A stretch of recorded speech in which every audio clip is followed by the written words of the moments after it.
Good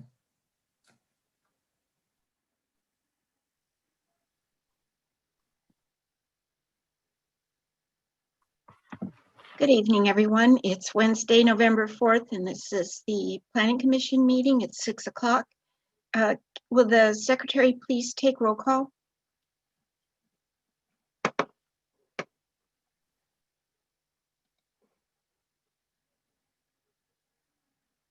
All right. Good evening, everyone. Commissioner Hardy, Present, thank you. Commissioner Kreiner,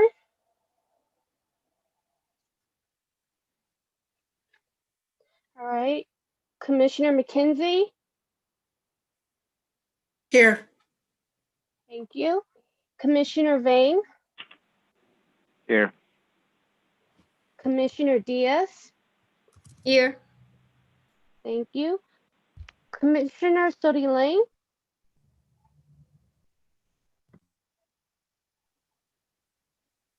I think I saw you there, but I'll try again. Commissioner Sodi Lane, Present. all right, thank you. And Chair Bray, Here. thank you. Can we now do the Pledge of Allegiance, please?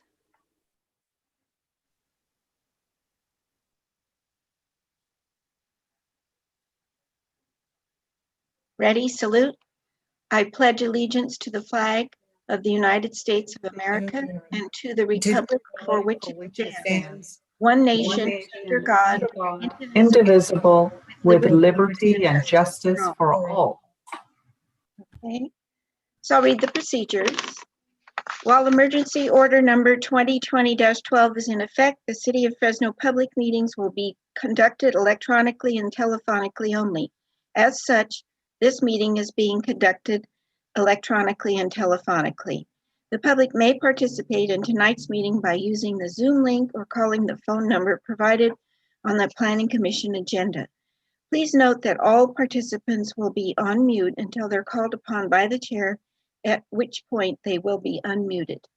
If you are a member of the public and would like to comment on an item, please use the raise hand function or Zoom, or if you're calling in, dial *9. To avoid confusion, please wait for the item you desire to comment on to be called by the chair before electronically raising your hand or dialing *9. For each matter considered by the commission, there will be a staff presentation followed by a presentation from the project applicant. Just like at City Hall, I have a train at my house. Testimony from supporters of the project will then be taken, followed by testimony from those in opposition. The applicant will have the right to a final rebuttal presentation prior to closing the public hearing. In accordance with Section 13 of Article 2 of the Planning Commission Rules and Regulations, governing the length of public debate, all testimony from those in support and in opposition will be limited to 3 minutes per person. Any testimony that references race, religion, ethnicity, economic status, national origin, or any other classification protected under state or federal law in a derogatory manner shall be deemed irrelevant and will not be considered by the commission in making its land use determinations. If you challenge these land use determinations in court, you may be limited to raising only those issues you or someone else raised in oral or written testimony or before the close of the hearing. So we'll start today's meeting with the approval of the agenda. Are there any changes to the agenda? Staff has no changes to the agenda, Chair Bray. Do any of the commissioners have changes to the agenda? No changes for me. Okay, so can we have a motion to approve the agenda, please? Motion to approve. We have a motion from Commissioner Diaz, seconded by Commissioner McKenzie. We have a roll call vote, please. All right, Commissioner Hardy, Yes. Commissioner McKenzie, Yes. Commissioner Vane, Yes. Commissioner Diaz, Yes. Commissioner Sodi Lane, Yes. and Chair Bray. Yes, we'll Thank move to you. the consent calendar. We don't have any minutes this time or any other communication.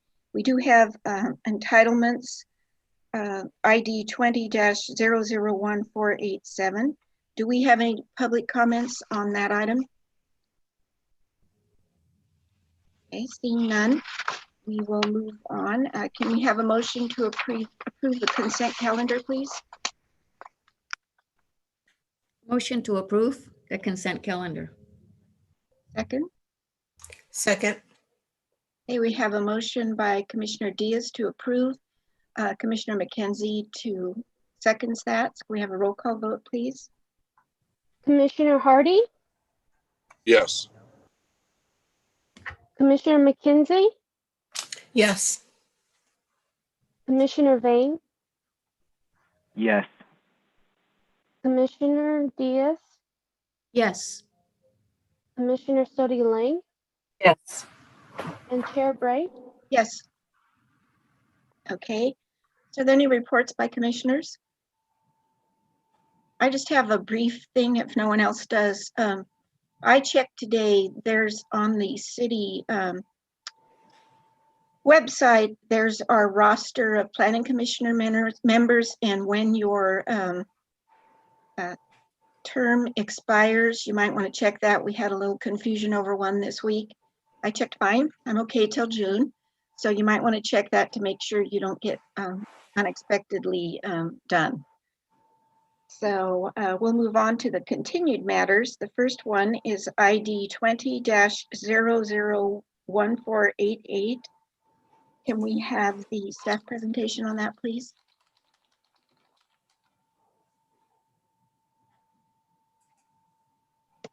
Yes, good evening, commissioners. Let me just share my screen here. Okay, good evening, commissioners. Chair Bray, Kelsey George, Planning and Development. Tonight for your consideration is vesting tentative track map number 6295, plan development permit number P20-02759, and the related environmental finding for the environmental assessment.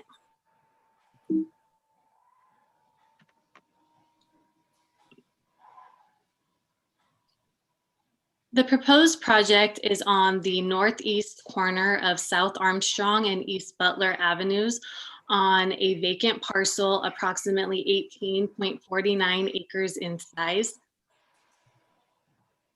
The area surrounding the subject property is substantially developed, primarily with single-family homes, very similar to what is being proposed with this project.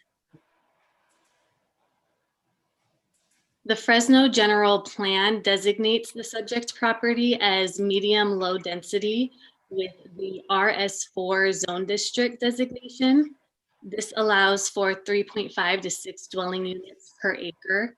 The proposed project is coming in at 5.9 dwelling units per acre, so it is within the allotted density.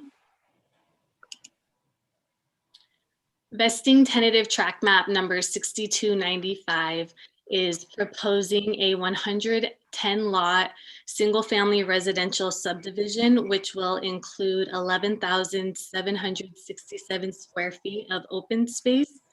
The project was routed to the Department of Public Utilities and the Fire Department to determine that adequate access and services are available or will be available to serve the project.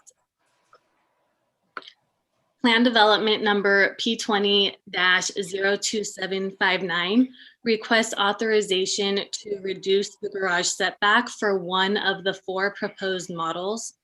The Fresno Municipal Code requires a 4-foot garage setback from the primary facade in the RS4 zone district. This model is proposing to be flushed with the front porch. But the garage will still meet the requirement of the minimum 18 feet behind the back of sidewalk. The project was also routed to traffic engineering to analyze traffic impacts imposed to the area by the project. The conditions per Public Works Traffic Engineering Division include payment of traffic mitigation fees, and the installation of a traffic signal at the time of the 100th building permit. This requirement is very consistent with track maps of this size. The location of the traffic signal is at Temperance and Butler Avenues, indicated by the star on the exhibit. At the last scheduled hearing, staff was made aware that the applicant wanted to appeal this condition on the basis that it was inconsistent with the mitigated negative declaration done for the environmental assessment and the traffic impact study. But I do want to note that the EA mitigates environmental impacts and the conditions of approval mitigate development impacts. So while it's possible that there's overlap between these two documents, it is not uncommon for them not to reflect each other, and compliance with all of the mitigation measures for the EA is one of the conditions of approval, but it's not the only condition of approval. And the city can and does impose conditions or requirements as long as there is a clear nexus or justification for that requirement.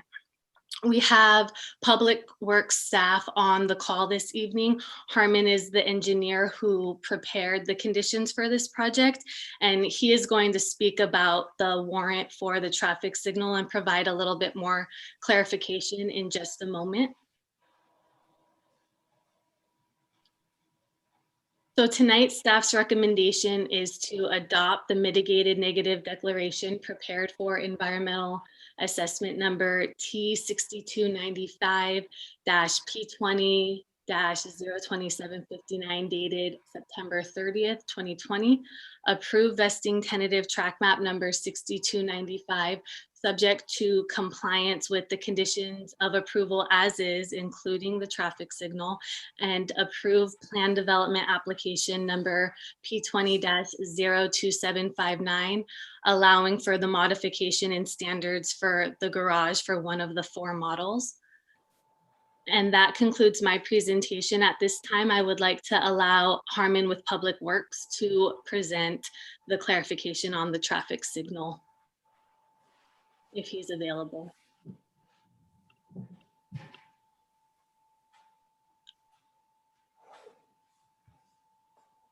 Good evening, Commissioners. My name is Harmon G. Dollywall with the Public Works Department, and I have prepared a brief PowerPoint on the condition of installing a traffic signal at the intersection of Butler and Temperance.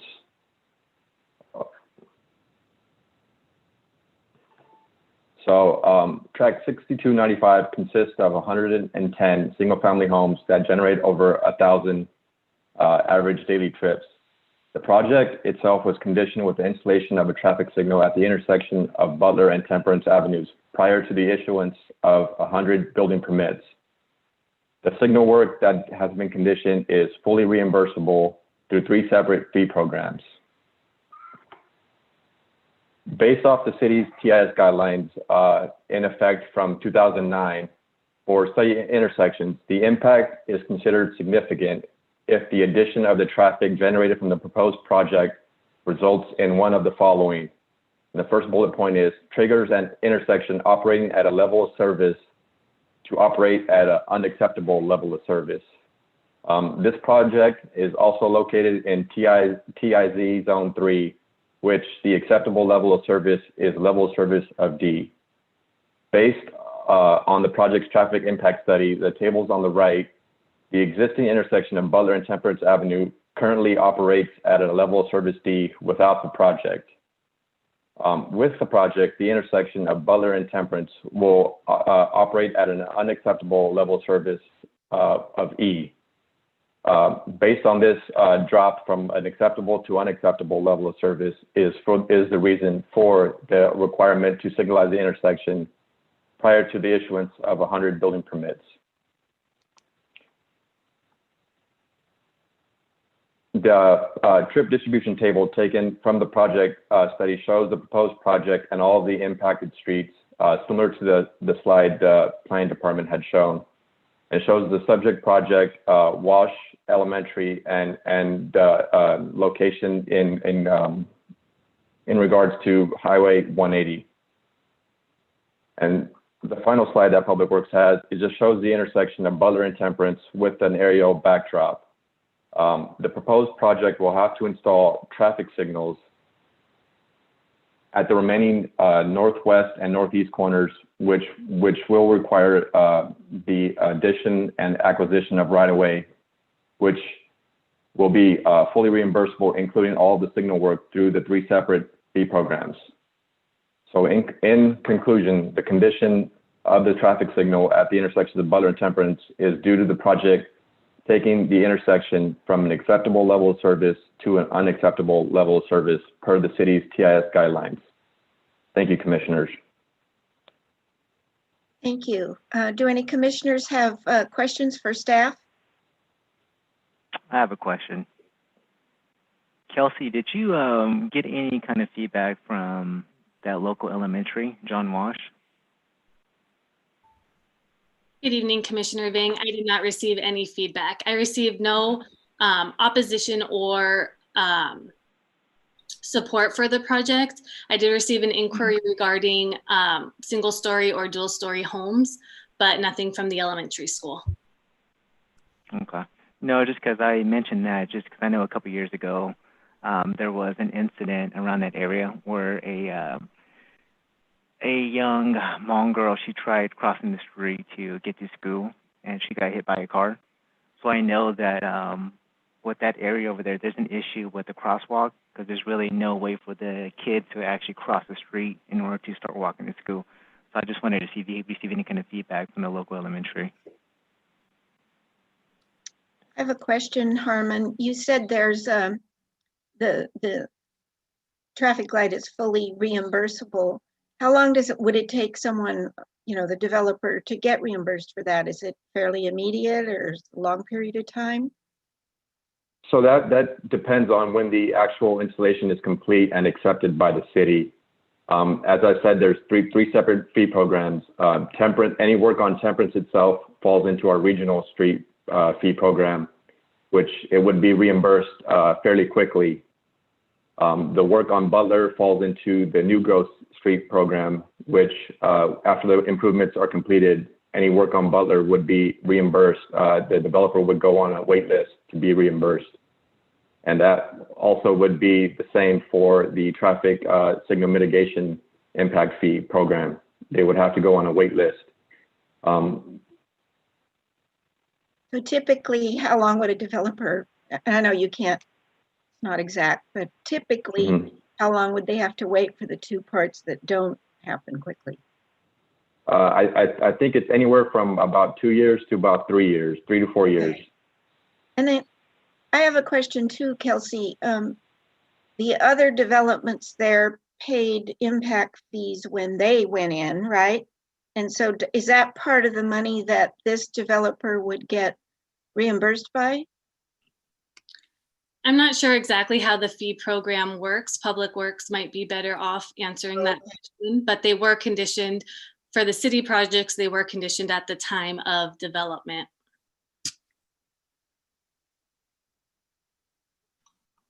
So the money has been put into a place and the developer can get part of it fairly soon, but not all of it. Is that correct? I can maybe answer some questions. I'm Andrew Bonelli with the Public Works Department. I can answer some of the questions about the Development Impact Fee Program. They are citywide fees. They're not collected, not collected just in the neighborhood. So development, on the north side or the east side would also contribute. It's kind of a revolving fund. As soon as there are funds available, usually twice a year, we cut checks to developers. We're just getting ready because the budget was adopted late this year. We're just getting ready to do reimbursements for this year. And it really depends on, lately we've had a lot of revenue coming into those fee programs. So we've been able to reimburse quickly. But if the building activity slows down, it could take longer.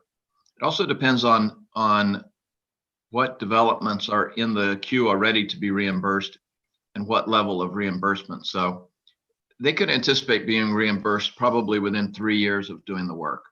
Okay. It would get immediately credit for all of their impact fees that they'll be paying. So they wouldn't be paying impact fees. So that's those impact fees are paid with each building permit. So each building permit would be, the fees would be reduced to help work off the money that's owed to them for those improvements. And Thank then you. whatever remains after they've pulled all their building permits would go on a list. And each year we do reimbursements twice a year to the developers that are on the list from each of the programs. Thank you. Do any other commissioners have questions for staff? Okay, thank you for your presentation. We'll have the applicant now. Is that Matt Bakowski?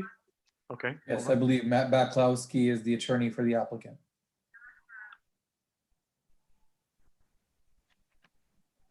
Yes, good evening. Can you hear me okay? Yes. Okay, very good. Good evening, commissioners, Chairperson Bray. This is Matt Bakowski Law Group, located in Fresno on behalf of the developer.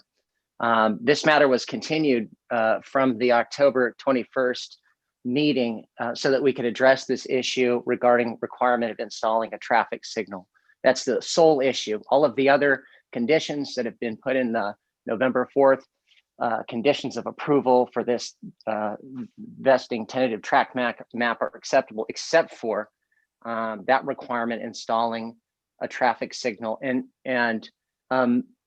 as we pointed out before, and again, I hope that the commission's had a chance to go back and look at the studies and the findings and the declarations that were filed, the conclusions drawn from those studies, and as well the recommendations.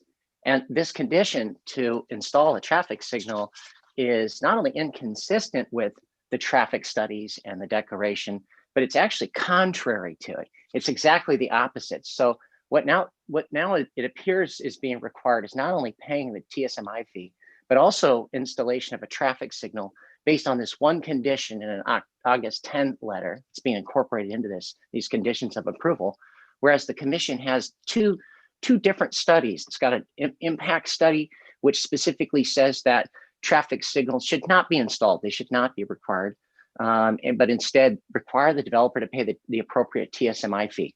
And that is based on the project engineer's findings, conclusions based on the study. And that's what he has recommended. That's John Rowland of Peters Engineering Group, who I believe Mr. Rowland may be on the phone with us and can answer questions about his rationale, his conclusions and findings in recommending that a traffic signal not be imposed as a condition, but instead just payment of the TSMI fee.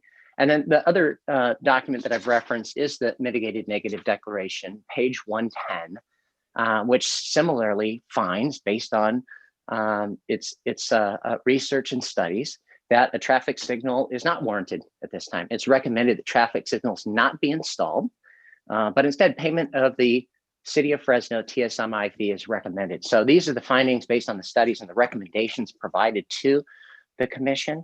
And we had asked that the commission adopt those recommendations and findings and not impose an additional condition of installing a traffic signal, which we believe there is not a clear nexus or justification for, in that our traffic impact on that intersection, as I pointed out the meeting last time, is less than 3%. It's about 2.9% during peak hours, and less than 2%. It's about 1.5% during non-peak hours. And so the requirement to install a traffic signal is not related to the impact of this development. It's excessive. Again, the studies show it's unwarranted. And again, what we would ask that the commission do is to remove that condition and approve the vesting tentative map without that requirement of installing the traffic signal. So with that, I'm happy to answer any questions, but again, thank you for hearing us and taking your time on this. Thank you.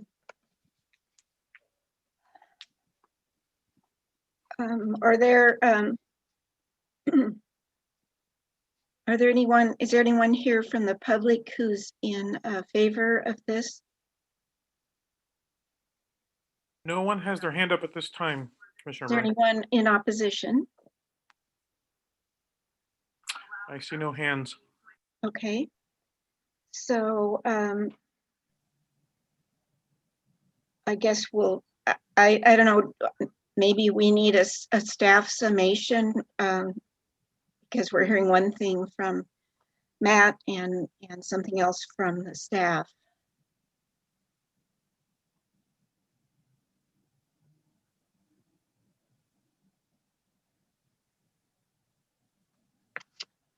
Kelsey, would you like to provide a summation? Hi, good evening. Good evening, Planning Commissioners. Israel Trejo, Planning and Development Department. So just to kind of summarize what we have, the environmental assessment found, or rather the traffic impact study found that with the project, the level of service would drop from C to D. Now, it didn't find that the service would be a significant effect on the environment. Rather, it found that the signal would be required when warrants are met. Now, as Kelsey mentioned earlier, we're talking about two separate items here. One is the environmental assessment and one is a traffic requirement. So the level of service with this project is dropping from a C to a D. And traffic has found that with that drop, a traffic signal would be required pursuant to the requirements. Thank you. Okay, so I guess we'll close the hearing. Would any commissioners like to have questions for either the If I may just make one other clarification. Sure. Off of the traffic signal requirement, I am reviewing my email right now, and my answer to Commissioner Vang was that there was no support or opposition, but it looks like this email, they did say, we wanted to let them know we do not want two-story house built behind us because they have a pool and would like their privacy. And I did respond to the member of the public, and I let her know that the zone district allows for a maximum height of 35 feet, and the maximum height being proposed with this project is 28 feet 10 inches for the two-story models. And this is from grading to rooftop. So the second story windows will be even lower than the 28 feet. And in addition, there is the required 10-foot rear yard setback. So the house will not be built up right up to the fence. And these restrictions are in place for multiple reasons. And one of them is privacy for the abutting homes. So I just wanted to make that clear and put that on the record. Thank you. Thank you, Kelsey. Do any of the commissioners have questions or comments?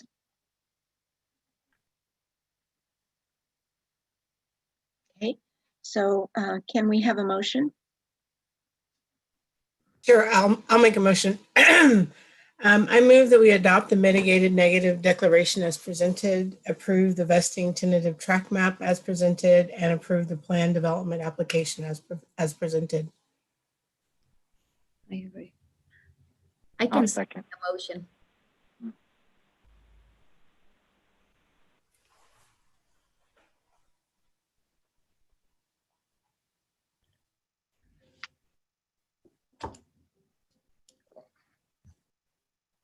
Did that come through? Was that second Is she by frozen? Commissioner Chair Vang Bray? or I did think My Chair Bray is internet. frozen. And she's back. Yeah, I froze for a minute. Yeah, I'm back. So I know I heard that a motion by Commissioner McKenzie, but I don't know who made the second. So who Commissioner, made the second? Commissioner Diaz. You can put Monica. Okay, so we have a motion and a second to approve. Can we have a vote, please? All right, Commissioner Hardy, Yes. Commissioner McKenzie, Yes. Commissioner Vang, Yes. Commissioner Diaz, yes. Commissioner Sodi Lang, Yes. and Chair Bray. Yes. So that passed with a unanimous vote. We will now move on to ID 20-001489. We have the staff presentation, please. Allow me to share my screen. Can everyone see that all right? Yes. Okay, perfect. Good evening. My name is Marisela Martinez, and I'm with the Planning and Development Department. Tonight, you will be considering conditional use permit application number P20-02558 and the related environmental finding for environmental assessment number P20-02558. Staff previously presented this item to the Planning Commission on October 21st, 2020, and is able to repeat that presentation if requested to do so. Since the last hearing, staff has prepared an environmental finding for your consideration. Furthermore, staff received an additional protest letter from the attorney representing Valley Food Stores, which is located across the street from the proposed project on the northwest corner of North Maple and East Beheimer Avenues. That letter was, that letter was provided to you for your review and has also been attached to the record on the clerk's website, where the agenda is posted and is available to the public. The protest letter makes mention of, let's see if it'll, oops. Sorry, my presentation is not changing slides. One moment.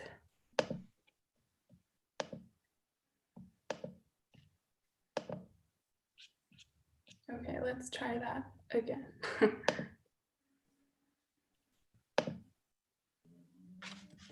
Okay, perfect.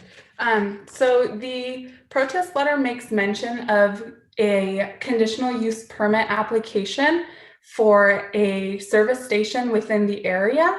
However, the specific application that is named in that protest letter is located approximately 1 mile to the north of the proposed project and has not been approved for alcohol use at this time. Staff recommends that the Planning Commission deny the appeal and uphold the director's decision to deny conditional use permit application number P20-02558.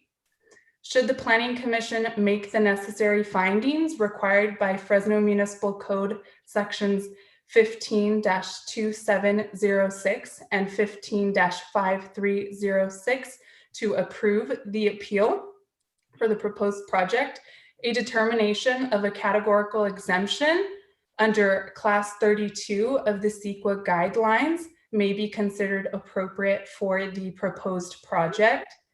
And the categorical exemption, which was prepared for this project and is dated October 26th, 2020, may be adopted.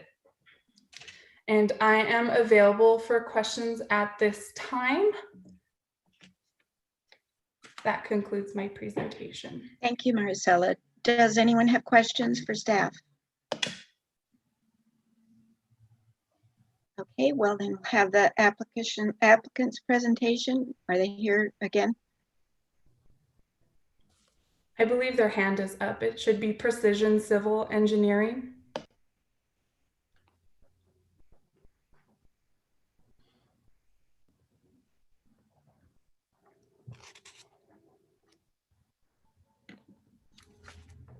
Good evening, commissioners. Can you hear me? Yes. Hi, this is Bonique Emerson with Precision Civil Engineering, representing the project applicant, SETI Management. And I also have a presentation. It is very similar to the presentation I presented 2 weeks ago.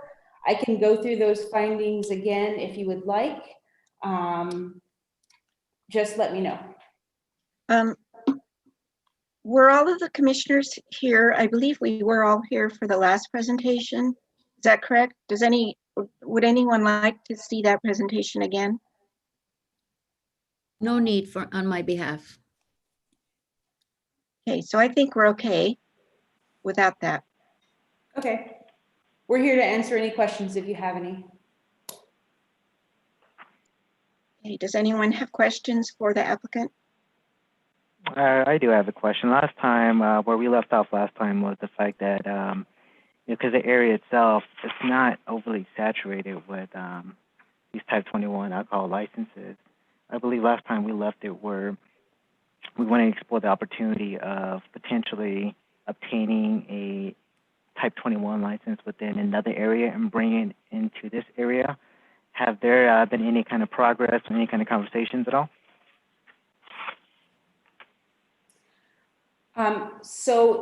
The developer is also on the line. From my understanding, he is agreeable to obtaining a license within the city of Fresno from another area that's oversaturated. Thank you. Are there any other questions? Okay, then I guess we'll take this out to the public. Is there anyone in favor of this project? I have Joe Garcia with his hand up. Joe, you need to unmute yourself.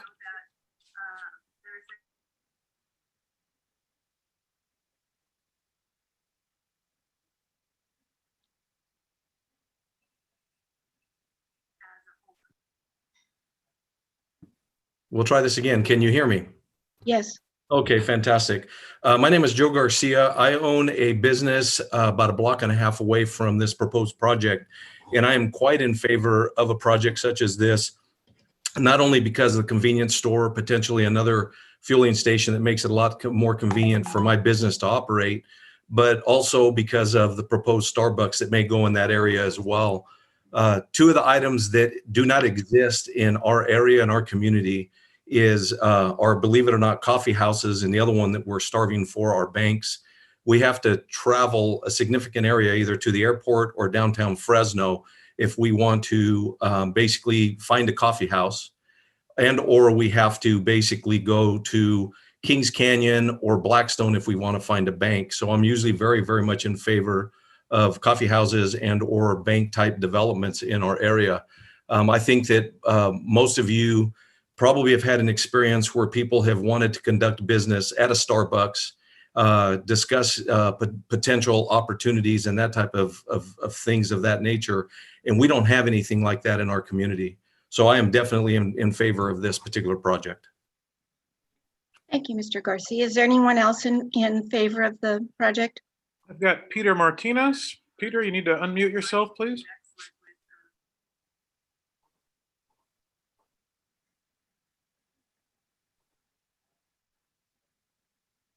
Peter, can you talk?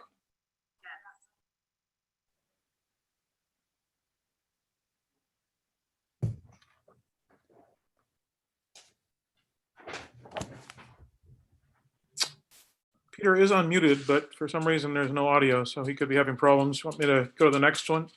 Yes, please. We can go back to him if he gets that figured out. Is there anyone else with their hand up in favor? Hi, yes. Can you hear me? Yes. Hi, so I'm Gaurav Sethi, I'm the developer. I spoke last time and kind of just wanted to reiterate, we are local to Fresno. We have developed in Fresno and operate businesses in Fresno for a long time. I did speak to the commissioner's question. I did speak to a Type 21 ABC license broker, and we can procure one in the city, almost 8 or 9 times the normal cost of going to ABC. But I think it is the biggest key factor to make our project successful. So we would be willing to make sure we buy it within the city limits of Fresno. And then I just want to again reiterate, there is 0 licenses in this specific census tract. I know there's a store across the street, but it falls into a different census tract. That's all. Thank you, Mr. Sethi. Thank you very much. Did Mr. Martinez was he ever able to get on? I have a question, Chair Bray. Well, okay, go ahead. Mr. Joe Garcia, was he speaking in reference to the same CUP that we're talking about, the 2001489, or was he talking about a different project? Because he mentioned a Starbucks and he mentioned Kings Canyon. Yeah, I was a little confused about that too. Yeah, I would like to clarify that, please. My apologies. Apparently, I was speaking of the wrong CUP. Similar licensing issue, but yes, the wrong project. I will come back in and say the same thing back on the last agenda item. Sorry about that. Okay, thank you. All right, is there anyone from the public who's in opposition to the project? There are no hands up at this time, Commissioner Bray. Okay, we'll close the hearing to public. Can I have any comments or questions from commissioners? I want to go ahead and just make a motion. I think that, with the applicant, you're paying an extra fee for that, the license from an oversaturated area, but you're doing such a service to the city of Fresno. So I really do want to praise you for your efforts and your commitment to the city of Fresno. I want to go ahead and overturn or approve the applicant's conditional use permit application for the type 21, with the exception that the proposed use is not located within the area in which the chief of police has determined, based on quantifiable information, that the proposed use would be detrimental to public health, safety, welfare, or persons located in the area, or would increase the severity of existing law enforcement or public nuisance problems in the area. And the proposed off-premise sale of alcoholic beverages is incidental and pertinent to a larger retail use and provides for a more complete and convenient shopping experience. And the proposed outlet for the off-premises sale of alcoholic beverages would act as a public convenience of necessity to an underserved portion of the community and or enhance the vitality of an existing commercial area without presenting a significant adverse impact on public health or safety. Okay, we have a motion from Commissioner Vang. Is there a second?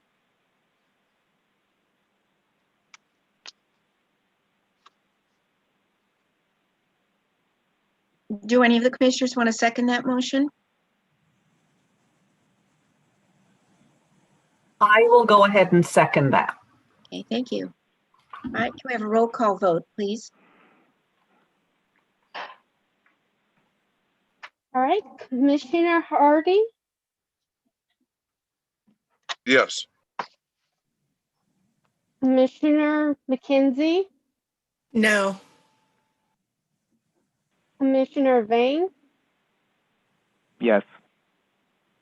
Commissioner Diaz, No. Commissioner Sodi Lane, Yes. and Chair Bray. Yes. So that passes 4-2. We'll move on to new matters. First one is ID 20-001491. Can I have the city staff make a presentation, please?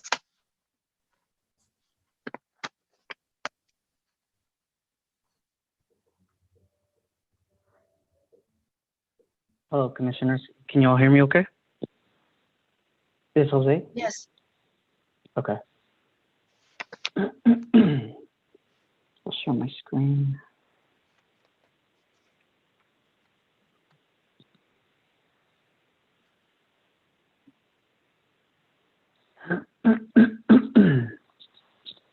Okay. Good evening, Chair and Commissioners. My name is Jose Valenzuela. I'm with the Planning and Development Department.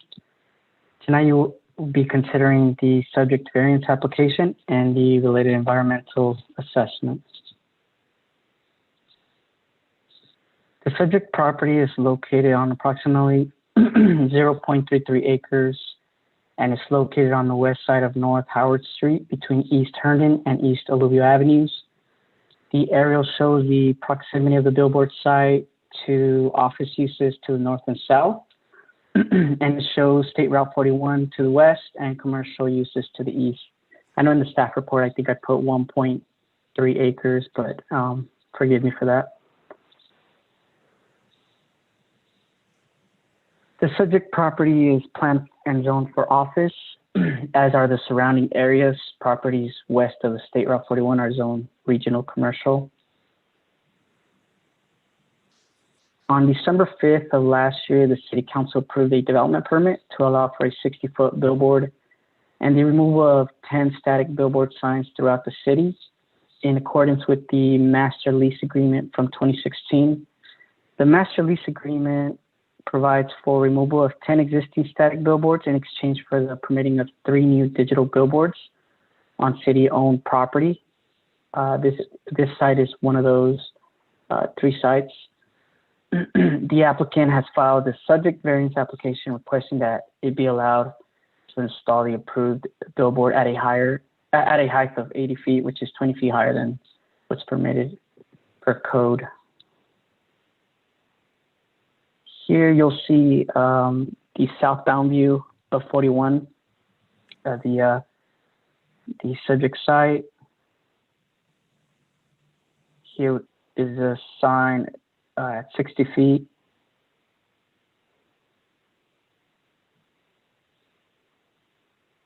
Here's a depiction of an 80-foot billboard.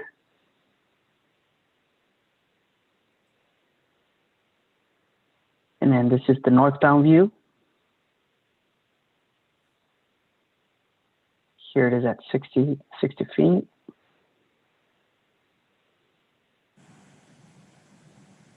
$80 feet.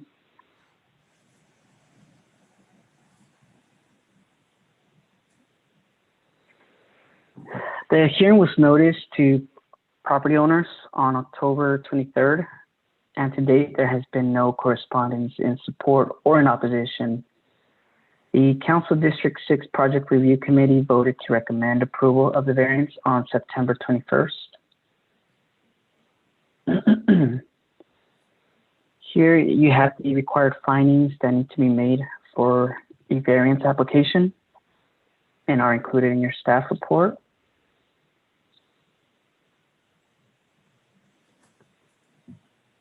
Staff recommends that the Planning Commission consider the subject application and act to either approve or deny the application based on the findings.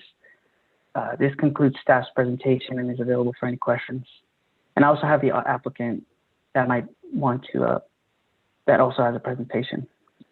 Okay, before the applicant's presentation, does anyone, any of the commissioners have questions for Jose? Hey, Jose, this is Brad Hardy. I remember this item, seems like a year ago. Why is it back with us again? It is now proposed at 80 feet instead of 86. Gotcha. Thank you for that Application. clarification. Yeah. Yep. Mm-hmm. Got you. Jose, is there any way you can kind of give us like a timeline? Just because I think having a timeline, like a history of the process itself, is helpful to the other commissioners. Sure. Let me just, I had the staff report. I'll stop sharing my screen here.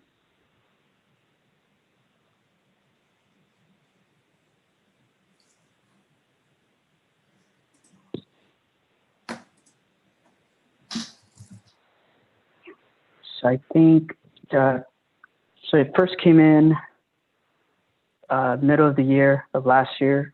The director recommended denial at 86 feet and was appealed to the Planning Commission.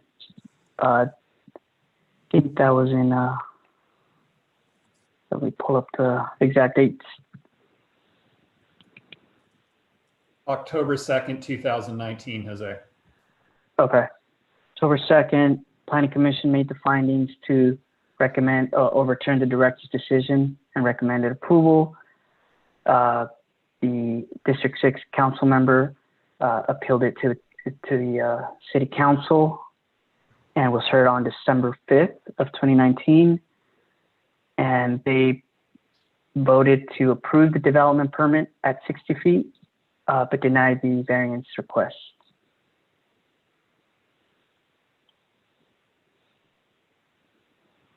Perfect. So now we're back at here, and then so instead of them doing 86, they're trying to do 80 now. Is that correct?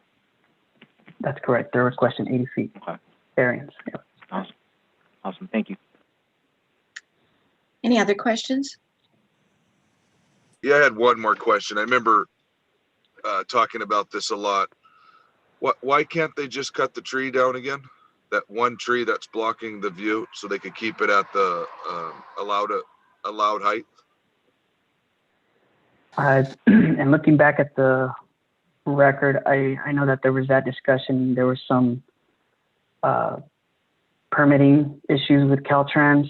I'll defer to the applicant to see if they've made any progress with them on that front.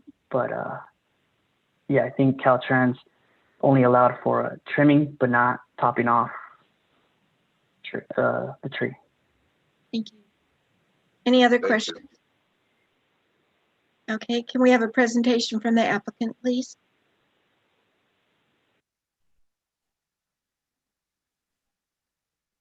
Good evening, commissioners. My name is Armin Devedjian. I am the architect and I work with Outfront Media, and I have members of the Outfront Media team also on this call who will be able to answer any questions that you may have. First, I just want to make sure everyone can hear me okay? Yes. And I do have both an oral presentation and a PowerPoint visual presentation. I'll quickly go through the oral and then the PowerPoint should be able to answer at least a few of the questions that I heard thus far, and hopefully any other questions that the commission may have. I want to just begin by saying that many of you are very much aware of this project. Many of the planning commissioners from about a year ago are still on the planning commission. And you would know that the city of Fresno is in fact our partner in this venture with Outfront.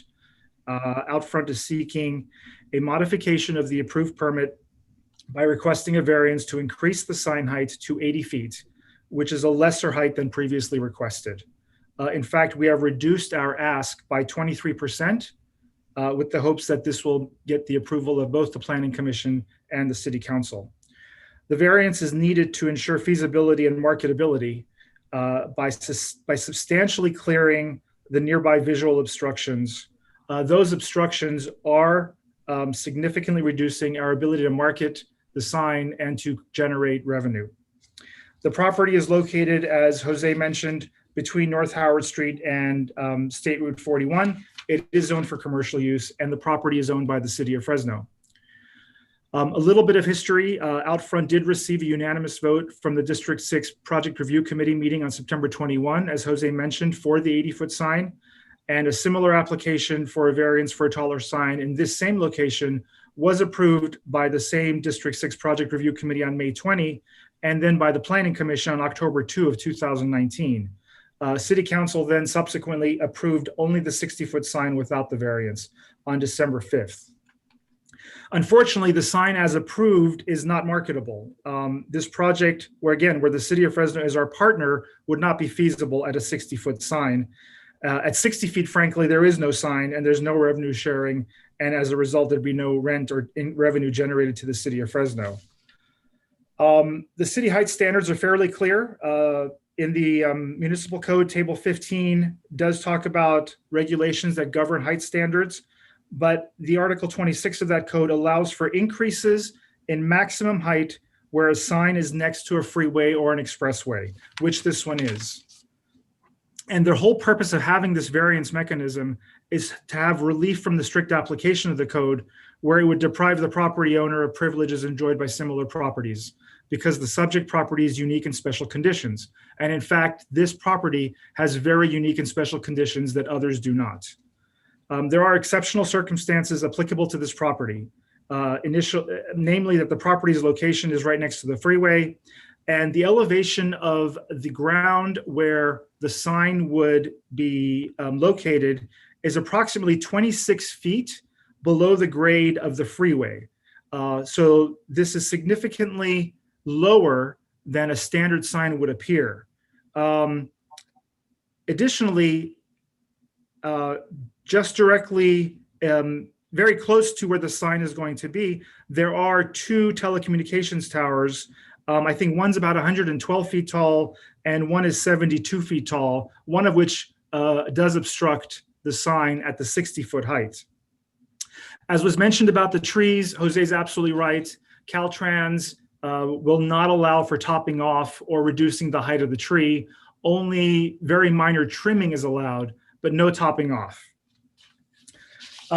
Let's talk a little bit about the revenue that the city would be expecting. The revenue share to the city of Fresno over the next 25 years is approximately $3 million, just over $3 million.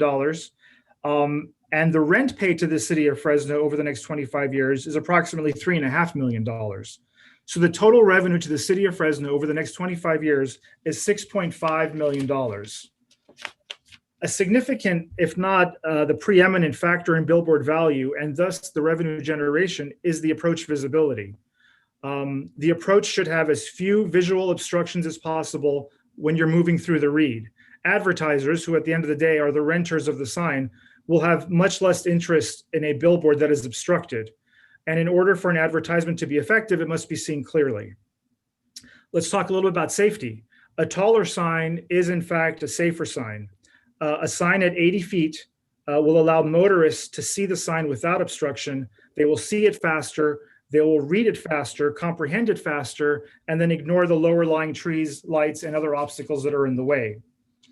And finally, this is not a precedent-setting event for the city of Fresno. There are similar other signs. In fact, the Manchester Center sign, which is an LED sign, which is located just a few miles south on State Route 41, is actually 85 feet high, which is 5 feet taller than the billboard that we're asking for, and displays both on and off-premise advertising copy. But the most significant difference is that the elevation change difference between southbound Shields Avenue off-ramp and the sign is actually less than our situation. So they're at 85 feet tall with less of a grade difference, and we're asking for an 80-foot tall differential with a 26-foot difference. If I could share it's not very many, I think it's about 12 slides. If I could run through the presentation before we get to your questions, would that be okay? Yes.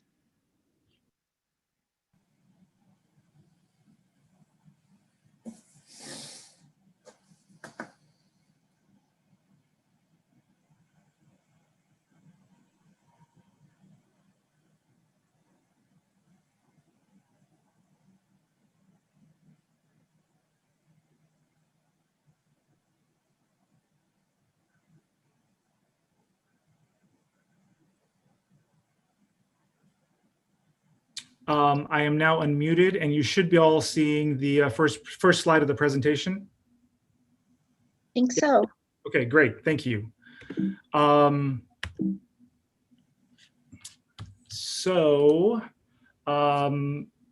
of these exhibits are going to be very similar to what Jose showed, so I'm just going to quickly go through them. Again, this is the city-owned property on North Howard Street, just to the east of the freeway. This is a mock-up of what the sign would look like when you're traveling southbound. Obviously, at 60 foot, there is the telecommunications tower, which comprise marketability going southbound, and it's not marketable at all when you're traveling northbound. At 66 feet, we have the same issue, not marketable southbound or northbound. But at 80 feet, we mostly clear the communications tower. I think that's something that is a compromise we'd be able to work with. And again, assuming Caltrans does practice some due diligence and trims the trees, the northbound view would also be marketable. Here's a good representation of why we're asking for the variance. The freeway is 26 feet taller than the base where the sign would sit. So the net visibility from the freeway is 54 feet, which is still actually less than the 60 foot we would typically have in a normal urban situation. That's why we're asking to make up that 26 feet. This chart just quickly itemizes the revenue that the city of Fresno will receive due to projected revenue sharing and the rent, totaling the $6.5 million that I had mentioned in my oral presentation. There were originally supposed to be, I think, 4 or 5 signs as part of the master lease. I think we're down to this one for the time being until we can make some more progress with the city. Why was the site chosen? The city's RFP proposed 4, none of them worked out. The city proposed this site as an alternative. We had initial concerns about topography, and that's why we're trying to resolve them now. But the site is an ideal one. It is 1 mile from the city's northern boundary. It's a gateway. It has direct access to the highway, and there are no homes nearby or other sensitive uses.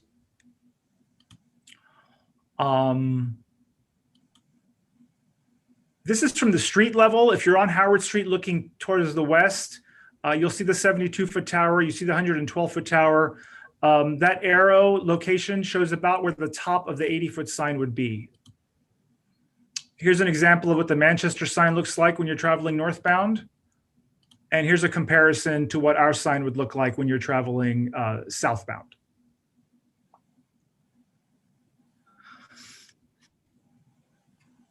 So in conclusion, I wanted to thank you, the commissioners, for the opportunity to present our application. I want to thank Jose specifically in planning for his timely and his diligent responses to my manifold questions.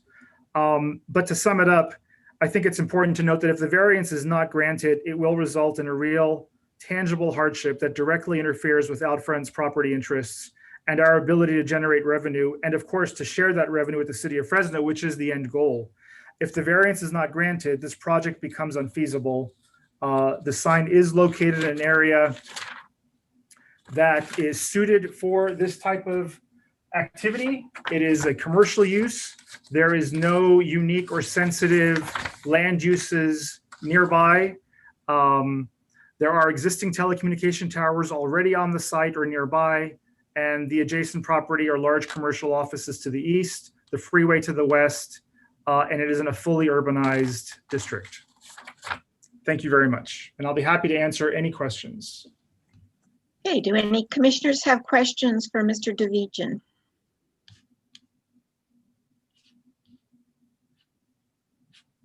No questions? Okay, so we'll go to the public now. Is there anyone in the public here who is in favor of the project? There are no hands up at this time. Anyone in opposition? Don't see any hands. Okay, so we will close the hearing and take this back to the commission. Do we have any comments from the commissioners or a motion? I'll make a motion to approve. I believe we have a motion from Commissioner Hardy to approve. Can we have a second, please? Sorry, Mr. Bain. No, you're okay. You're fine. I'll second. We have a second from Commissioner Sodi Lane. Can we have a roll call vote, please? All right, Commissioner Hardy, Yes, thank you. Commissioner McKenzie, Yes. Commissioner Vane, Yes. Commissioner Diaz,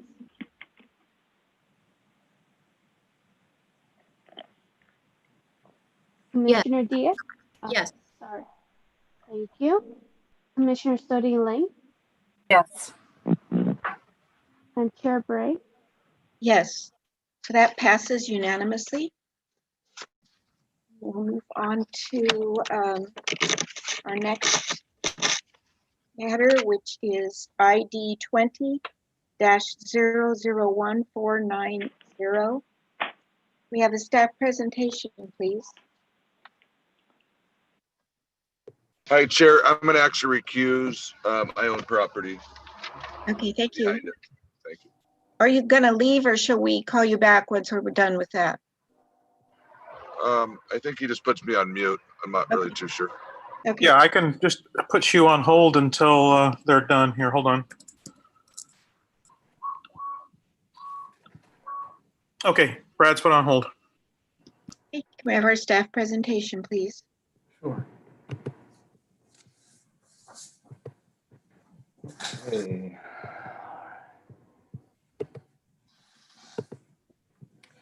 Okay, good evening, commissioners. Philip Segrist with the, am I muted? No. Okay, sorry about that. Okay, Philip Segrist with the Planning and Development Department. This next item for your consideration is conditional use permit application number P20-02556 as filed by Robert Vermeltford of Vermeltford Architects Incorporated and the related environmental finding. This next slide shows a vicinity map. It shows that the subject property in the application pertains to a proposed 7-Eleven convenience store and service station, which will be located on a 1.2 acre parcel of property at the southwest corner of North Chestnut and East Olive Avenues. And that's located in Council District 7. The Fresno General Plan land use map and the official zoning map both designate the subject property for community commercial uses. Surrounding properties to the north are planned and zoned for general commercial uses.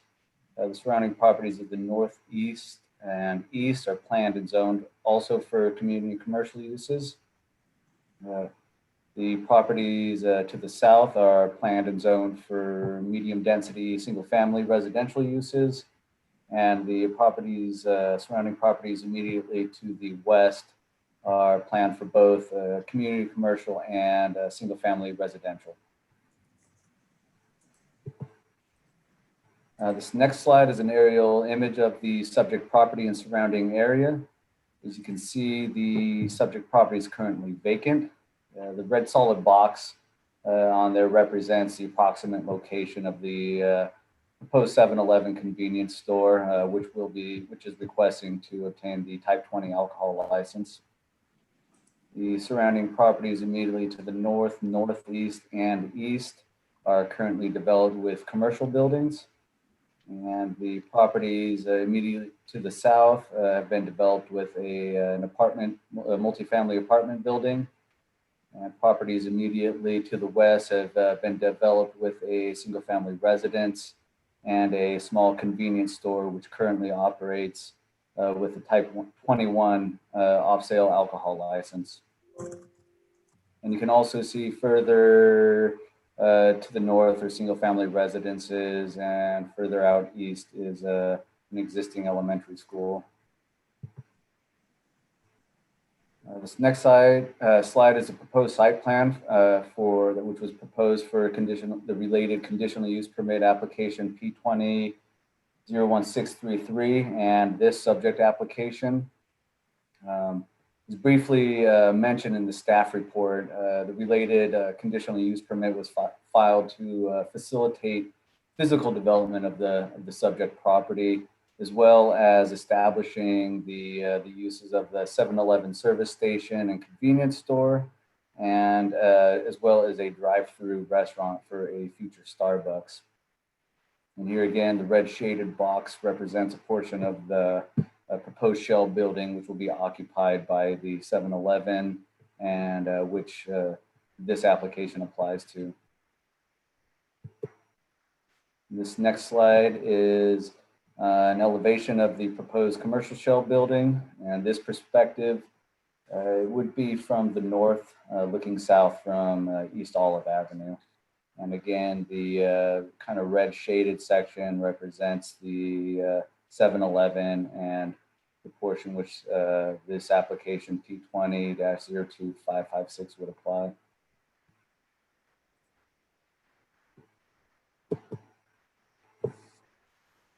The subject application P20-02556 requests to establish a state of California alcoholic beverage control Type 20 alcohol license for the proposed 7-Eleven service station. This would allow the 7-Eleven to sell beer and wine for consumption off-site. As mentioned in the background section of the staff report, the applicant will be obtaining an existing 21 alcohol license from Dieter's Liquor Store. And this is the liquor store that I had previously mentioned that's located on the adjacent property. And they will be downgrading that to a Type 20 license to use at this location. And in addition to that, the applicant will be purchasing an additional off-sale alcohol license from within the city and retiring that. According to the development code, new establishments under 10,000 square feet are prohibited when they are near sensitive uses, near establishments within high crime areas, or within high concentration areas. As detailed in the staff report, the proposed establishment is not in compliance with 3 of the 4 locations, as it's located near other alcohol beverage establishments, located within a high crime area, and it's located within a high concentration area. And I'd like to point out that even if the operator were to obtain, if the project were approved and the operator were to obtain the Type 21 license from Dieters and downgrade it to a Type 21, that the establishment would still be located near an existing establishment and still be located in a high crime area and an area of high concentration.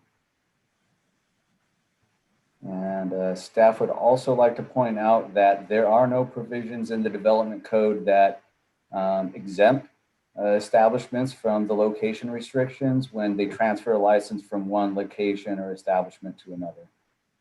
Therefore, the proposed conditional use permit is prohibited per the location restrictions.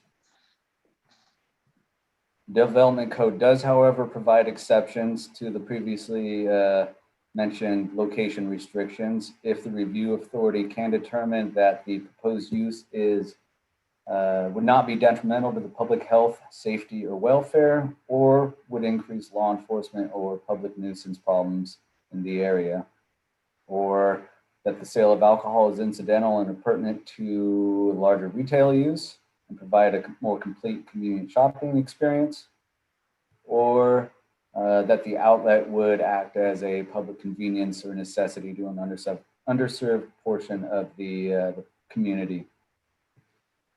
The director was unable to make any of the exceptions to the location restrictions. And lastly, in order to grant a conditional use permit, the required findings of section 155306 of the Fresno Municipal Code must be made. Based upon analysis of the application, the director was unable to make all of the required findings. Findings A, B, C, D, and E could not be made.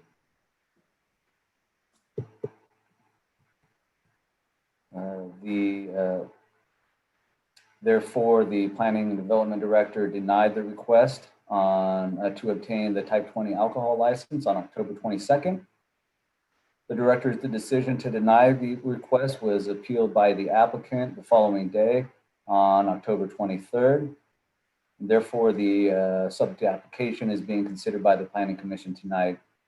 For informational purposes, the related conditional use permit application P20-01633 was approved on October 28th, 2020, this last week. Notices of intent to take action for the subject applications were mailed to property owners within 1,000 feet of the property. Only one email was received in opposition to the project.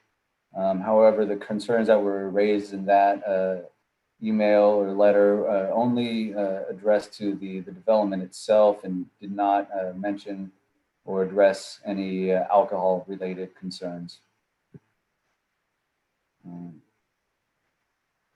As previously mentioned, the application was denied by the director on October 22nd and immediately appealed by the applicant the following day. Notices for tonight's Planning Commission hearing were mailed on October 23rd. To date, no comments or concerns have been received. And for informational,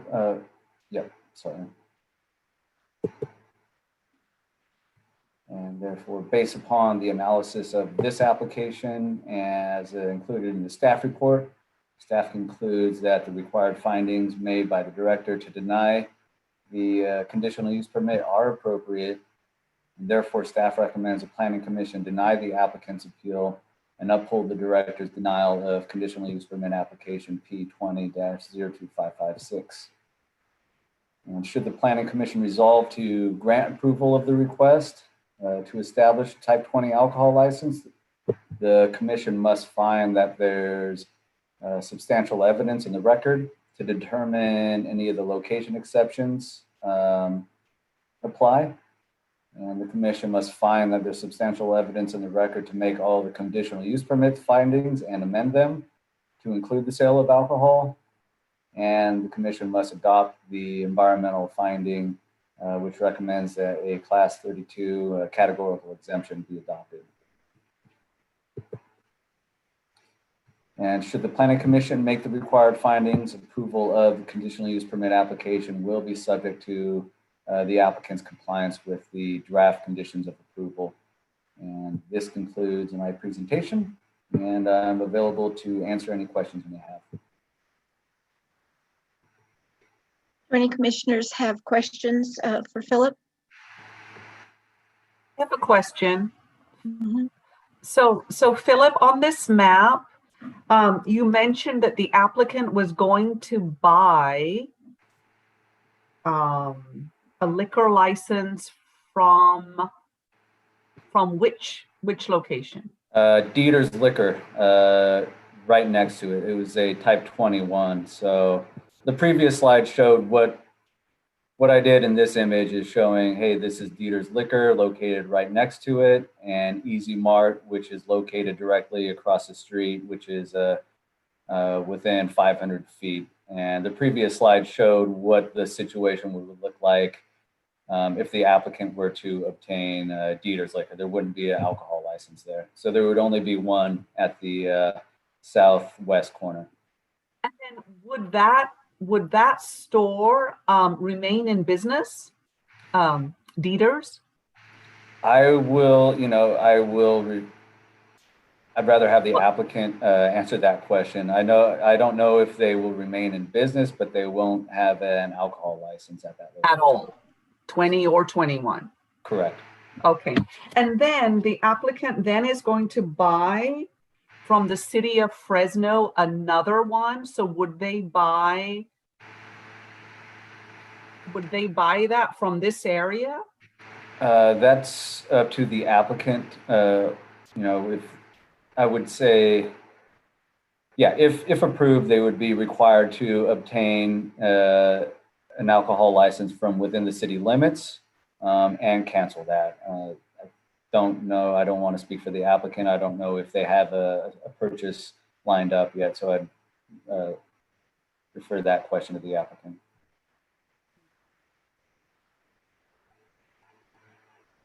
Okay, are there any other questions? That helps me. Yeah. Any other questions? Okay, we'll have the applicant's presentation then, please.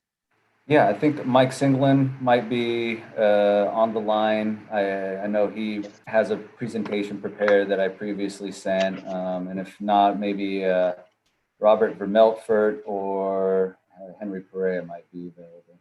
I'm actually here. Can you hear me? Oh. It's my name tag says Monica Diaz on it, so I'm not sure when I signed on. I was wondering who that was. Yeah, I apologize for that. I'm not the most computer savvy person.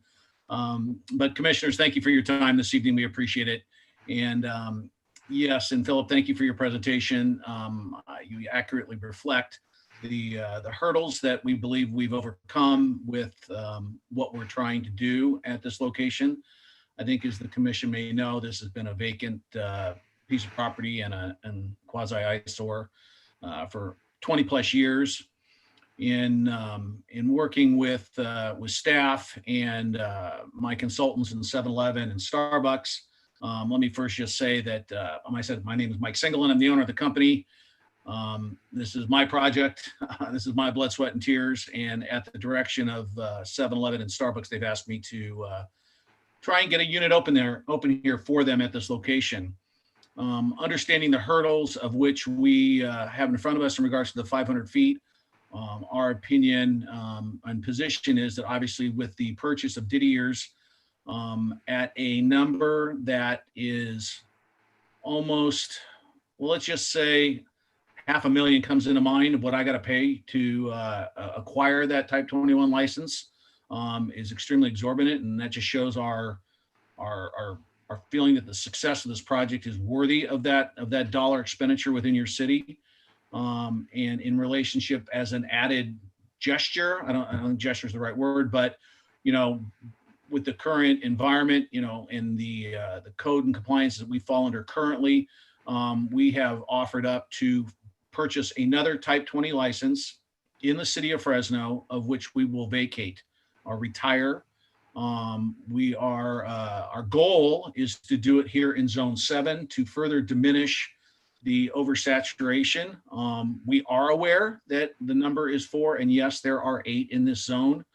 Our position is that with the reduction of the 21 to a 20 is a takeaway from the saturation, and furthermore, within the city limits, though it is our goal, I can't commit to reducing or retiring one within Zone 7, but we certainly have the ability to reduce one within the city of Fresno, in that being it's such a very sensitive topic in the environment right now.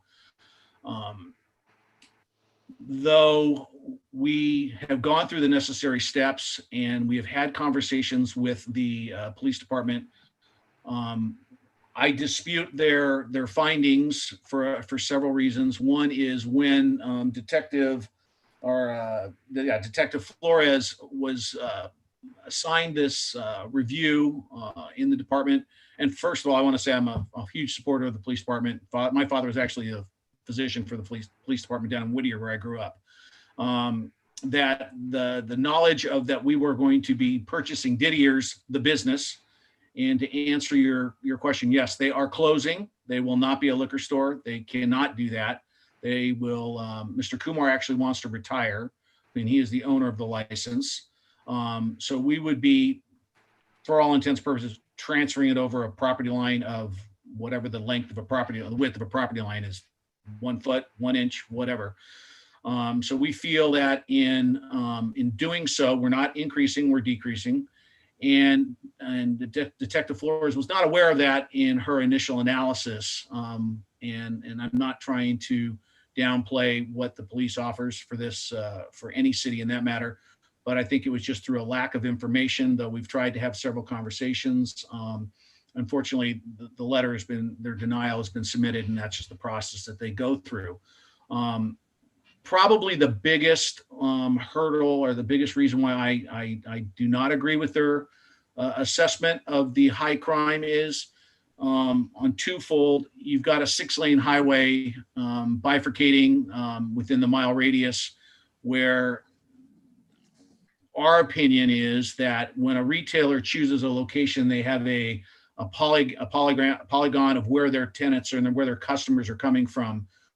We believe there's a direct correlation that, yes, there is crime to the south, though with this 6-lane highway bifurcating the arbitrary 1 mile radius of which they put on this project, we feel is unjustifiable, in that you've got a brand new project with brand new security, brand new lighting. And if you had the opportunity to review our operational statement when we submitted, I think if you look at page 2, there's a very detailed analysis of 7-Eleven corporate on what they do to train their employees, their franchisees, the security purposes. One of the biggest things that kind of came to my light tonight as I was preparing for this, criminals want money, they want to create crime. And with the fact that there's only $50 in the cash register at any one time per their standards, both for corporate and franchise, I don't look at that as, I would not think if I was a criminal that I would want to risk potentially my life for $50, but I think that needs to be taken into consideration. Furthermore, with all the cameras, the lighting. Secondarily, when you are adding to the development that of a nationally recognized tenant like Starbucks, conjoined with this unit, you have a very nice development with daily trip traffic that is coming to this intersection for the sole purpose of, a nice cup of coffee, a meeting place, and the opportunity to get fuel. It should be known that I am personally investing over $4.5 to $5 million into this site. That's inclusive of the amount of money, the $500,000 for the liquor store, to acquire that license and downgrade it. On an average convenience store sales numbers as it relates to beer and wine. Understand, there'll be no single alcohol, there'll be no nothing here. The average sales for a convenience store situation like this is roughly 12%. When you look at the averages of a liquor store, industry standards, it's 85% in a bag of chips. So you could even probably increase that number to 90%. With the overall decrease of almost 4 times of what was being sold next door as it relates to what would be coming out of this one, I think also merits the reversal of staff's denial of the project. Secondarily, the sales tax revenue between the two of them will be anywhere between $2 to $2.5 million alone just for the Starbucks, and anywhere between $5 and $7 to $7.5 million predicated on the fuel sales guesstimated for this location.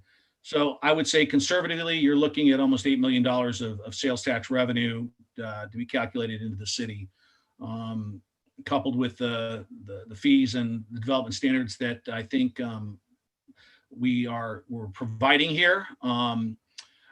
Philip did a great job with our elevations. I think that's all we need. I mean, maybe we could pull up the aerial to kind of show within the presentation package, Philip, that it really shows that the freeway acts is almost like an ocean. It's like a border. I don't know about you, but I don't go underneath the freeway to get my goods and services generally, but we look at it, the retailers look at it as their polygon of customers are from the north.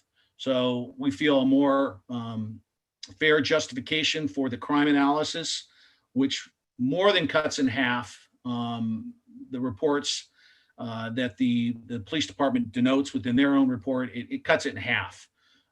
Secondarily, in my letter, it also discusses that there has been one call to Didier's in the last 12 months, and I was mistaken.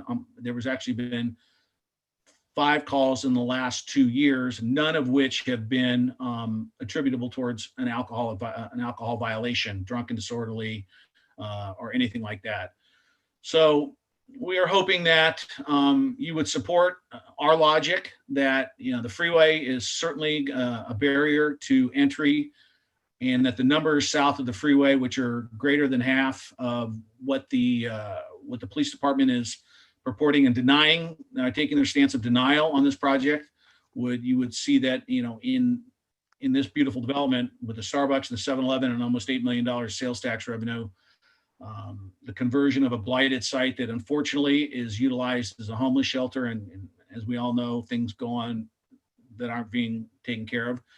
By the creation of this new development, it is going to push that element away and distract through this new construction, new elevations, new development. So we would hope that, though, as I understand it, Philip, correct me if I'm wrong, you can't put your finger on a code that acknowledges that it's a transfer, it's not an increase, and thus the reason why we're here for that one of those items that the planning director couldn't oversee it. Am I correct with that?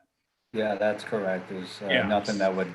There's nothing you can put, nothing you can touch that says we're not bringing a new one in, we're not increasing it. Matter of fact, our perspective is we're reducing it, at the site by half because we're eliminating liquor, number one, and we're actually offering, though, and it's not even required, we're offering to retire another type 20 within the city jurisdiction with our goal to have it within zone 7.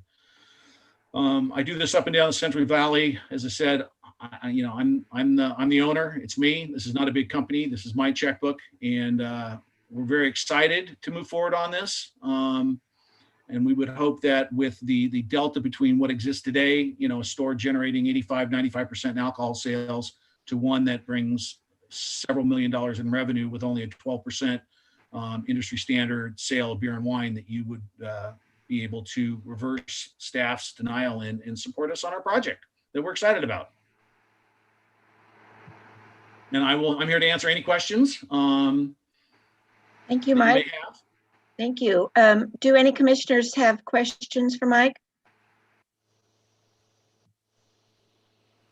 Hey, Mike, question. So if we uphold staff's recommendation, will you still continue that business? No, sir, the development will not happen. If we were able to find a way to approve the project with the type 20 license, would you be open to, I know you said you were going to buy an additional license somewhere in the city of Fresno, and I know you said your goal was to get it in District 7. Would you be open to committing to getting it in District 7 within some kind of a time period? Because I know you couldn't be Great sure. question. Great question. I wish I had the answer for you. I have tried. I try every day. We have our ABC consultant looking. I cannot commit the kind of dollars that I would have to expend that this CUP approval could in turn be taken away. It would put me in violation of my lease with 7-Eleven. They would not sign a lease if I was obligated to remove it only in District 7. Believe me, I'd like to, and certainly that's our goal. I have to have a little bit of tentacles to get out there to get it done in order for me to sign a viable contract and for 7-Eleven to move forward on this particular location. Thank you. Do any commissioners have questions? Okay, then we'll go out to the public. Is there anyone present from the public who's in favor of this? I've got a bunch of hands going up here. Do Joe Garcia first. Well, as you guys all know, I spoke on the wrong agenda item earlier, so I'm here to repeat myself, and I do apologize. But again, just very quickly, because you heard me say what I said earlier, but I do have a business in this neighborhood. I welcome anybody that would come in and invest $4 to $5 million in pretty much any type of development. We are really hurting for positive growth in this community. I mean, there's no secret about that. And you cannot reiterate enough that if somebody's coming into the community to spend that kind of money in an investment, to beautify, to, yes, obviously it's a business and they're here to make money, but they're also giving a lot to the community in order to do that. It needs to have its serious consideration, but I do welcome the project and hopefully it goes forward, and I look forward to having my first cup of coffee at Starbucks, no doubt. So thank you very much. Is there anyone else in favor? There's a lot of hands still up, Commissioner Bray. Hold on one second. Got Stephanie. You can unmute yourself. Stephanie, please state your name and address.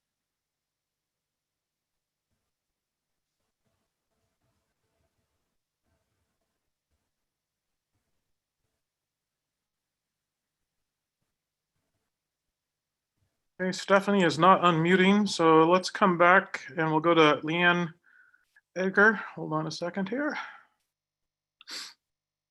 Leanne, you should be able to unmute yourself.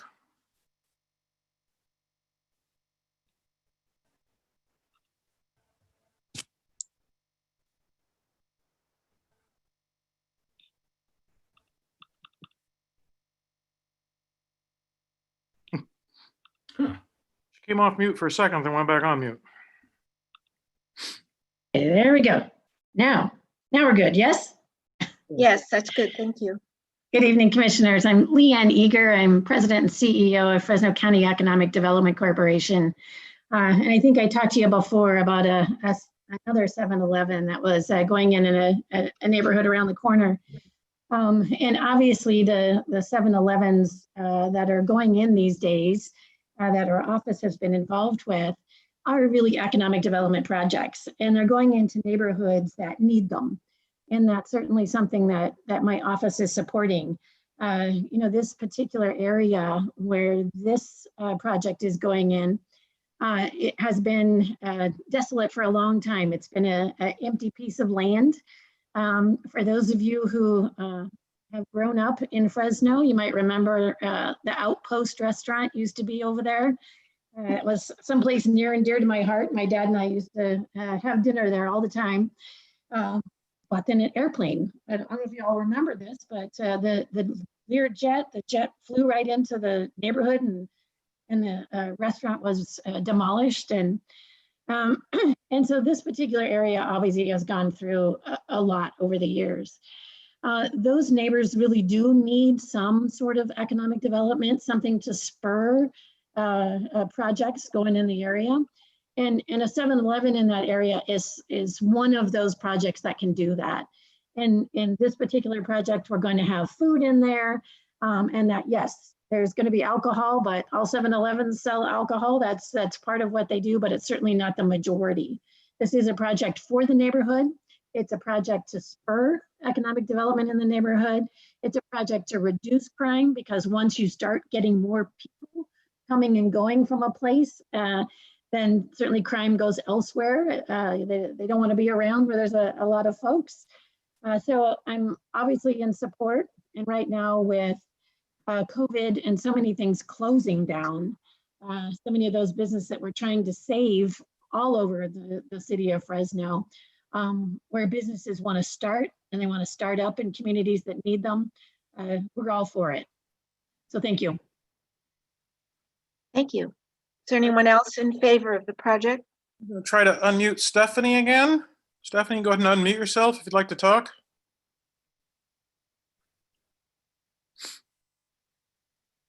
Okay, can you hear me now? Okay, obviously this is not Stephanie. I'm logged on her laptop. This is Brad. And I am calling today to comment on behalf of about 18 kids that live in the neighborhood. I am the coach for the McLean High School girls and boys cross country team. And a lot of my kids live in this neighborhood, and you would not believe how excited they got when I told them that there was a possibility that there might be a Starbucks going in that neighborhood.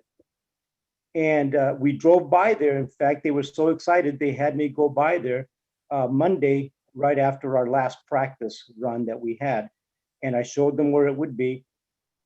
I try to explain to them that there's a process that has to happen. In fact, some of them wanted to come and speak today, but they can't, obviously, because they got other responsibilities. But I just wanted you to know that they were so excited, because currently, whenever I meet with my kids to get together for a run, I have to meet them on the corner of Chestnut and McKinley. And if you are familiar with that area, there's a McDonald's, and we run along the canal bank. And that's where I have to meet with them. So they were so excited that there's a chance that we might be meeting at a Starbucks. And one of my kids said, there's a Starbucks on every corner in North Fresno, and we don't have one anywhere near us. So this is something that I wanted you to know. Also, the developer of this project has reached out to help my kids. If you're familiar with this area, these kids have nothing. This is my first year coaching these kids. And when I asked them to show up for the first day of practice, they showed up with, I don't know if you're familiar with this type of shoes, Vans to run in for cross country. They have nothing. I put together a golf tournament just to raise money to buy shoes for these kids and uniforms. And the developer of this project found out about my golf tournament and donated some money so that my kids could have something. So I told the kids that this is the same person who's trying to bring a Starbucks to this corner. And they were so excited. And they wanted me to let the commission know that they would really appreciate a Starbucks so that they can have somewhere to hang out before and after practice. Right now, of course, it's still too early, but this time of year, we finish our practices about 5:30. So I have to wait for the parents in the dark so they can come and pick up their kids. How nice would it be for me to be able to drop them off at a McDonald's, at the Starbucks, and know that they're going to be there hanging out safely and not have to worry that something may happen to them. So I wanted to just put that out there so that you know that it's not just me as the coach of the McLean High School cross country, but there's 18 kids that are hoping that this project goes through. And these, of course, are kids that will someday be given back to this community. And I know that they will remember this day if it does happen to pass, that their coach spoke on their behalf. And as you know, coaches are very influential in what kids do in the future for themselves. And I'm hoping to be able to show them that this is how civic government works. When you want something, when you need something, that the people in charge will come through for you. So if you have any questions about this project, that, like I said, I drove the kids by there. They were very excited. And I just want to mention that I do recall when the outpost was there, and when the outpost left, it was almost like a flight of businesses. Everything that was good about that area left. So it's time to bring something good back. Thank you. Is there anyone else in favor? Kathy, really quickly, can I ask him a question? Sure, of course. Because I'm a McLean alumnus. I grew up in this area. I actually grew up in the apartments right on Clay Avenue. So I grew up there on late 80s, early 90s. So my question's going to be, with these kids, I mean, it's always great the fact that, there's potential Starbucks in there, but do they understand that there's a potential 7-Eleven that's selling alcohol in this area too? Because if you go up north, you'll see a lot of Starbucks, but you see a lot of 7-Eleven with liquor licenses over there too when you go up north. These kids are very well informed. They know what's around their neighborhood. In fact, one of them said, there's a liquor store across the way. Do we need another one? And the answer, of course, was no. What they're looking at is that Starbucks that they don't have access to anywhere in their neighborhood. Okay. Well, thank you. I appreciate it. You're welcome. Anyone else? Okay, is there anyone else in favor of this project? Got Peter Martinez with his hand up. Peter, you can unmute yourself.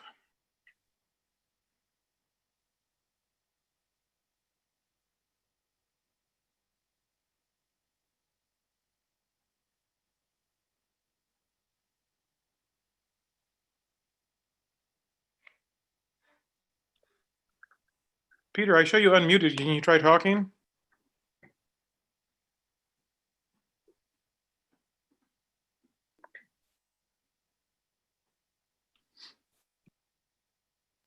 I'm not hearing anything out of Peter. Okay, is there anyone else in favor? And if he's able to get back on once we go to people in opposition, we can go back to him, right? Yes, ma'am. Okay, so is anyone else in favor of the project? Okay, is there anyone from the public in opposition? Peter is the only one with his hand up, and he's still unmuted.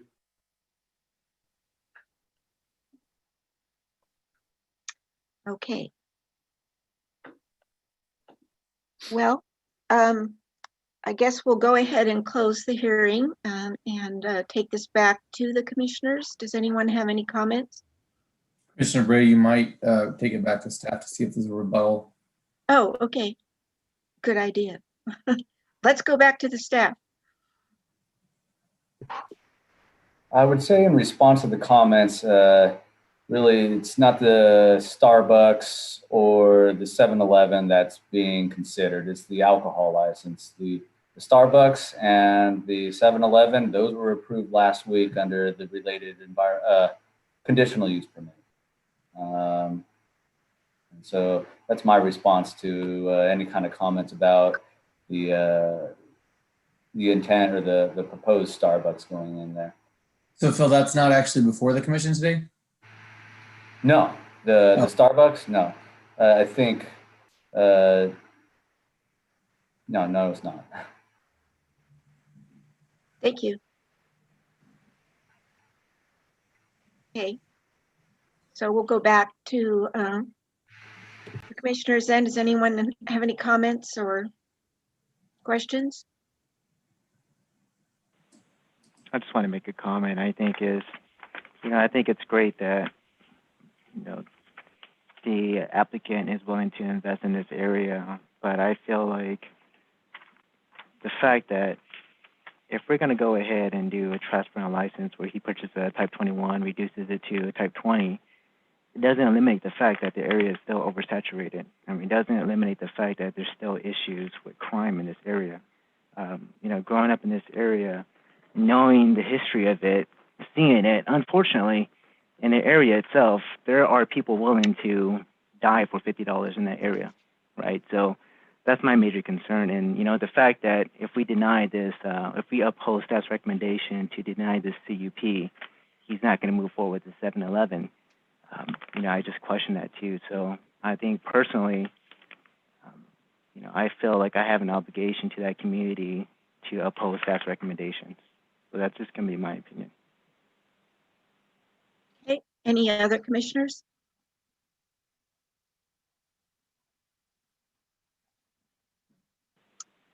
So I want to go ahead and make a motion to approve staff's recommendations.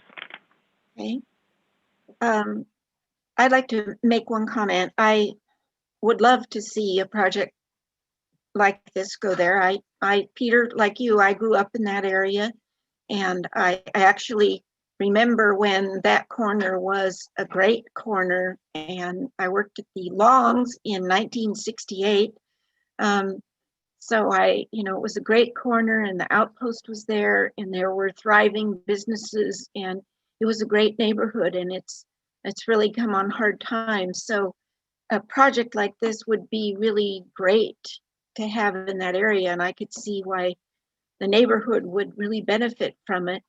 But I am also concerned because there's already 3 alcohol licenses in addition to the one they're purchasing that on that same corner. So I would tend to go along with your motion. So can we have a second?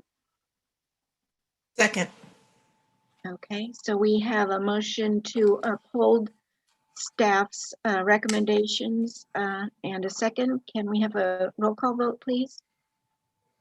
Commissioner McKenzie, Yes. Commissioner Vane, Yes. Commissioner Diaz,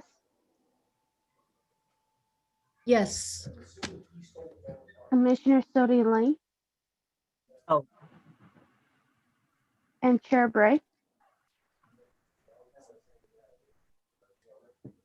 Is she frozen? Yeah. Let's give her a second. Okay. Let's see if she typed anything in. Oh, Commissioner and Chair Bray. Yeah. You're mute. You're on Right. mute. Okay, so I didn't actually hear the vote. Was that unanimous? I'm sorry, I didn't hear it. We're waiting on your. I said yes. So, okay, all right, got that down. Okay, so Okay. that passes. So that passes 4-1. Okay, and we'll now go to the report by secretary. Is there anything to report, Dan? Thank you, Chair Bray. We have nothing to report on this evening. Thank you. Okay, are there any unscheduled oral communications?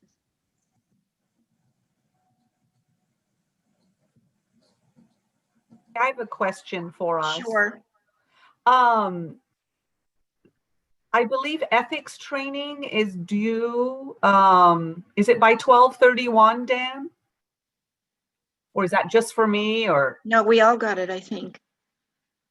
Yeah, I believe that's the case. Will, could you confirm that? Like 2 hours, if I read that correctly? Mm-hmm. I cannot at this time, but we can certainly follow up with the commissioners by end of week with that information. Yeah, I got the email. I would assume everybody should have gotten an email regarding doing that ethics training. So Commissioners, that training is required every 2 years. And so if you got an email, that means you probably haven't done it yet.